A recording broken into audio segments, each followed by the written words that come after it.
Hello guys, तो कैसे हैं आप सभी। तो आज की कहानी शुरू करने से पहले अगर आप मेरे चैनल पर न्यू हैं तो प्लीज़ उसे सब्सक्राइब ज़रूर कीजिएगा। तो आज की कहानी शुरू करते हैं। बेटी का घर बसाने के लिए एक माँ ने रखा दिल पर पत्थर। ईशी और अर्नव ने एक दूसरे को एक समारोह में देखा तो बस देखते ही रह गए। उनमें धीरे धीरे आपस में प्यार होने लगा। जैसे ही ईशी की सहेलियाँ जानकारों को यह पता चला कि ईशी अर्नव को चाहने लगी है, सभी ने यह सलाह दी कि ईशी, तुम अपने कदम पीछे खींच लो, क्योंकि अर्नव की माँ का स्वभाव बहुत कठोर है। ईशी डर जाती है पर प्यार के हाथों मजबूर। वह अर्नव को नहीं भूल पाती और अपने मम्मी पापा को बता देती है। वह अर्नव की माँ से मिलकर रिश्ते की बात करते हैं। वह ईशी को देखती हैं और शादी के लिए हाँ कर देती हैं। 1 महीने के अंदर ईशी और अर्नव की शादी संपन्न हो जाती है। धीरे धीरे शादी को 1 महीना बीतता है और ईशी को अपनी सास का स्वभाव ठीक लगता है।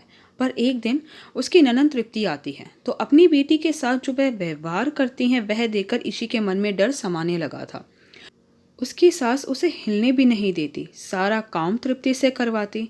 ईशी सोचती है, यह कैसी माँ है।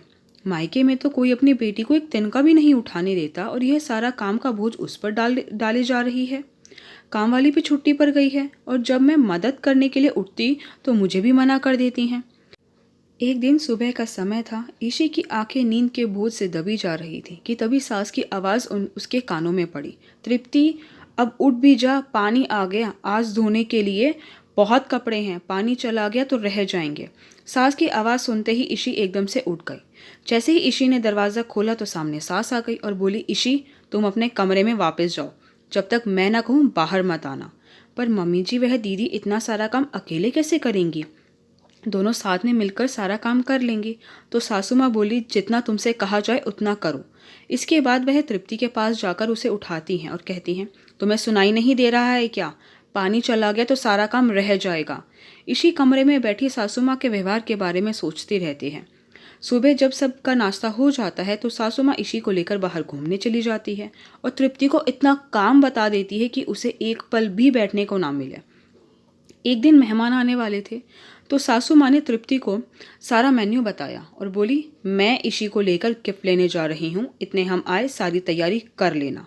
ईशी ने कहा भी कि मम्मी जी, दीदी के ऊपर ज़्यादा काम का बोझ हो जाएगा, मैं रुक जाती हूँ। पर सासू माँ नहीं मानी।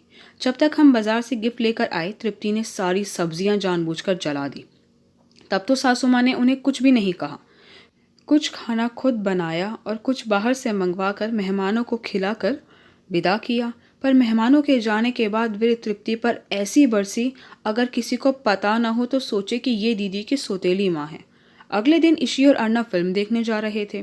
तृप्ति का भी मन था पर सासू माँ उसे खाना बनाने की कहकर पड़ोस में चली गई। ईशी और अर्नव फिल्म देखने जा ही रहे थे तो रास्ते में उसे कामवाली मिल गई। तो वह बोली, आंटी जी, आप गांव से अपने बेटे की शादी करके आ गई तो आप घर क्यों नहीं आई। तो वह हंसने लगी और बोली कि अरे, मेरा बेटा तो अभी 10 साल का है, मुझे तो माँ जी ने कहा था कि जब तक काम पर ना बुलाऊं तो मत आना। ईशी ने हैरानी से अर्नव की तरफ देखा। ईशी के मन में एक डर सा आ गया। उसे लगा कि सास का अपनी बेटी के साथ यह व्यवहार उसके लिए सीख है कि जो माँ अपनी बेटी के साथ ऐसा व्यवहार कर सकती है वह बहू के साथ कैसा करेगी। जैसे ही दीदी अपने ससुराल जाएगी वह सारे काम का बोझ उस पर डाल देंगी। सही कहते थे सब कि जब अर्नव की माँ से पाला पड़ेगा तब पता चलेगा। तो वह अर्नव से बोली, मेरी तबीयत ठीक नहीं है, वापस घर चलो। जैसे ही वह घर के पास पहुँचे, अर्नव को उसका एक दोस्त मिल गया। ईशी घर में अकेली चली गई। दरवाज़ा खुला था तो अंदर डाइनिंग रूम में गई तो देखा तृप्ति अखिल से फ़ोन पर बात कर रही थी कि प्लीज़ मुझे यहाँ से ले जाओ, मुझे यहाँ नहीं रहना। मैं सपने में भी नहीं सोच सकती थी कि मेरी माँ मेरे साथ ऐसा व्यवहार करेगी। ईशी ने सब सुन लिया था। वह चुपचाप बाहर चली गई और उसने घर की घंटी बजाई। ईशी को देखकर तृप्ति बोली, क्या हुआ भाभी, आप इतनी जल्दी वापस आ गई। ईशी ने बोला, नहीं दीदी, वह टिकट नहीं मिली। ईशी ने देखा तृप्ति ने अपने कपड़े बैग में रखने शुरू कर दिए हैं। ईशी तृप्ति से बात कर ही रही थी कि इतनी देर में उसकी सासू माँ घर वापस आ गई और रसोई में कुछ न बना देखकर कुछ नहीं बोली। फिर तृप्ति की तरफ देखा और ईशी से बोली कि आज का खाना तुम्हें बनाना है। उनकी बात पूरी भी नहीं हुई थी कि घर की बेल बजी। तो ईशी ने दरवाज़ा खोला तो सामने अखिल खड़े थे। सासू माँ बोली, दामाजी आप अचानक। हाँ मम्मी जी, तृप्ति को लेने आया हूँ, घर में बहुत काम है। बहन की शादी में बस 8 ही दिन बचे हैं। अखिल को देखकर तृप्ति की आंखों में भी चमक आ जाती है। फिर तीनों मिलकर खाना बनाकर सबको खिलाती हैं। ईशी एक बहुत सुंदर ड्रेस तृप्ति को देती है, पर सासू माँ तृप्ति के सर पर हाथ भी नहीं रखती। तृप्ति अपने ससुराल चली जाती है। सासू माँ, अर्नव और ईशी तीनों ड्राइंग रूम में बैठे होते हैं। उसकी सास ईशी की तरफ देखती है और फिर जोर जोर से रोने लगती है। अर्नव बोला, माँ क्या हुआ? इतना तो आप दीदी की विदाई पर भी नहीं रोई थी।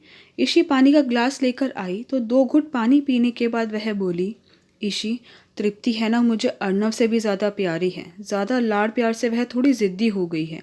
अपने ससुराल में किसी को भाव नहीं देती। इसकी ननंद की शादी है, फिर लड़ाई करके यहाँ आकर बैठ गई है। वो तो दामाद जी बहुत भले हैं, ना तो कोई ऐसी लड़की को एक दिन भी अपने घर में ना रखे। मैंने तो बस उसे सही रास्ता दिखाने के लिए काम वाली की छुट्टी कर दी। सारे काम का बोझ उस पर डाल दिया। उसे खूब सुनाती, पर अंदर ही अंदर बहुत रोती थी मैं। पर क्या करूं, बेटी का घर तो बसाना ज़रूरी है, नहीं तो उसका यह हर दूसरे दिन का काम हो जाता। बेटा, कल को तुम्हारी भी गृहस्थी होगी। वह आए यहाँ एक बेटी की तरह मान सम्मान से, लड़ाई झगड़ा करके नहीं। यह सब सुनकर ईशी की नज़रों में सासू माँ का कद बहुत ऊंचा हो जाता है। नहीं तो आजकल की माएँ कह देती हैं, तुझे डरने की ज़रूरत नहीं है, हम हैं ना। आई होप गाइस कि आपको मेरी वीडियो पसंद आई हो। अगर आपको मेरी वीडियो पसंद आई है तो प्लीज़ उसे लाइक ज़रूर कीजिएगा, शेयर कीजिएगा, मुझे कमेंट करके बताइएगा कि आपको मेरी वीडियो कैसी लगी। अगर आपने अभी तक मेरे चैनल को सब्सक्राइब नहीं किया तो प्लीज़ उसे सब्सक्राइब ज़रूर कीजिएगा। Thank you so much guys मेरी वीडियो देखने के लिए।